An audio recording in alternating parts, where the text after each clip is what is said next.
आज हम एक नई कविता पढ़ने वाले हैं जिसका नाम है फूल और कांटे।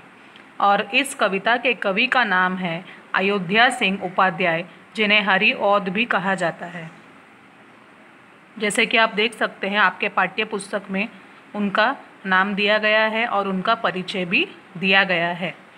तो आप सबको उनके परिचय को पढ़ लेना है और उसके बाद कविता की ओर जाना है। जैसे कि कविता का नाम है फूल और कांटे। इस कविता में फूल और कांटे के बारे में आपको मैं कुछ जानकारी देने वाली हूँ। कविता का जो पहले 4 लाइन है उसमें दिए गए हैं कि है जन्म लेते जगह में एक ही पौधा उन्हें है पालता, रात में उन पर चमकता चांद भी एक ही सी चांदनी है डालता। तो कवि कहते हैं कि फूल और कांटा इन दोनों का जन्म एक ही जगह पर होता है और एक ही पौधा उन्हें पालता और सींचता है। रात में चांदनी उन पे चमकती है, चांद की जो रोशनी होती है वो चमकती है और दोनों को समान रूप से चांद की रोशनी उपलब्ध होती है। एक ही सी चांदनी है डालता। इसका यह अर्थ है कि भले ही फूल और कांटे 2 अलग चीज़ें हों, पर चांद समान रूप से उन पर अपनी रोशनी पहुंचाता है बिना कोई अंतर किए। उसके बाद लिखा गया है कि मेह उन पर है बरसता एक सी उन पर हवाएं हैं बही, पर सदा ही यह दिखाता है हमें ढंग उनके एक से होते नहीं। मेह यानी बादल होते हैं। बादल एक ही तरह से यानी समान रूप से फूल और कांटे दोनों पर बरसते हैं।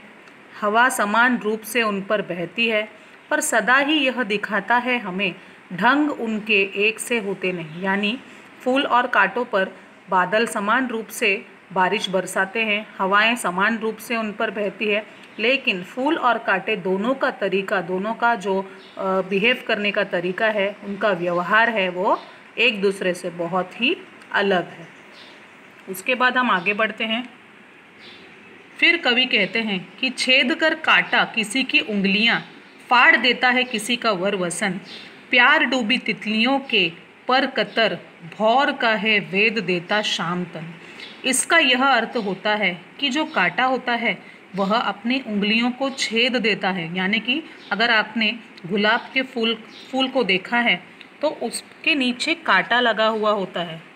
अगर आप देख सकते हैं उसके नीचे कांटा लगा होता है, और अगर आपने ध्यान न देते हुए कांटे पे अगर अपनी उंगलियां लगा दी तो आपकी उंगलियों को कांटा छेद देगा और उंगलियों से खून भी निकल सकता है। फाड़ देता है किसी का वर वसन। अगर हमारे कपड़ों में, वस्त्र में गलती से कांटा लग जाए तो हमारे कपड़े भी फट सकते हैं। प्यार डूबी तितलियों के पर कतर, यानी कि जो तितलियां हैं जो इतने प्यारे रंग बिरंगे और मासूम होते हैं, तो उनके परों को भी कांटों से नुकसान पहुंचा जा सकता है।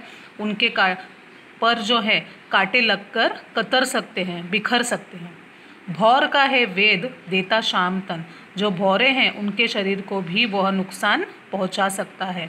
यानी कि कांटा बहुत ही नुकसानदायक हो सकता है। उसके बाद कवि ने कहा है, फूल लेकर तितलियों को गोद में, भौर को अपना अनूठा रस पिला, निज सुगंध औ निराले रंग से, है सदा देता कली जी की खिला।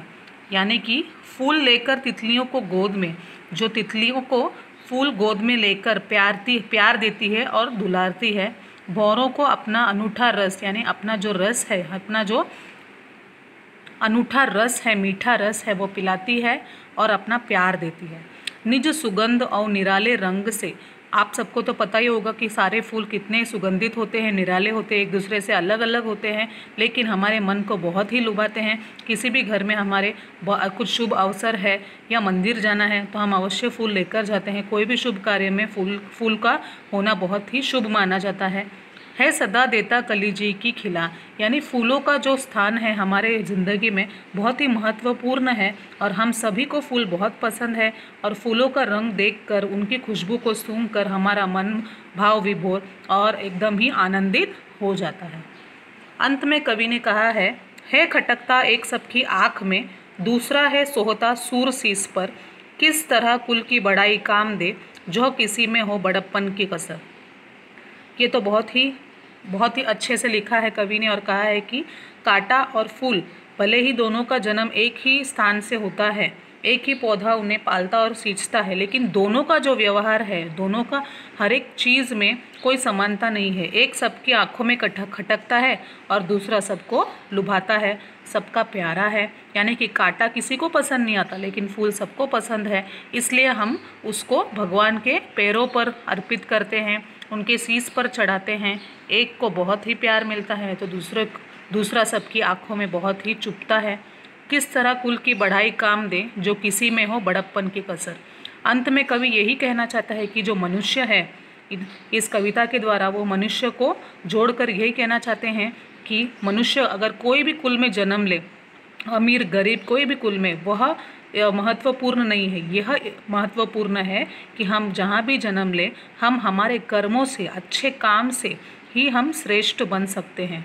इसलिए कवि ने इस कविता के द्वारा हमको यह संदेश दिया है कि मनुष्य कोई भी कुल में जन्म ले, वह महत्वपूर्ण नहीं है, वो मायने नहीं रखता। लेकिन अगर हम अच्छे कर्म करें, हमारे काम, हमारे कर्म अच्छे हों, तो हमें बहुत ही लाभदायक होगा। हम जिंदगी में बहुत ही मेहनत करके आगे आ सकते हैं। लेकिन अगर हमारे कर्म अच्छे नहीं हैं तो हम कोई भी कुल में जन्म ले, उसका कोई भी फ़ायदा नहीं है। आशा है बच्चों आपको ये कविता समझ आई होगी। बहुत ही अच्छी कविता है, आप दोबारा इसे पढ़ें और इसके नीचे दिए गए जो भी शब्द वाटिका दिए गए हैं, प्रश्न दिए गए हैं, उनको आप हल कीजिए। बहुत ही आसान है। थैंक यू बच्चों।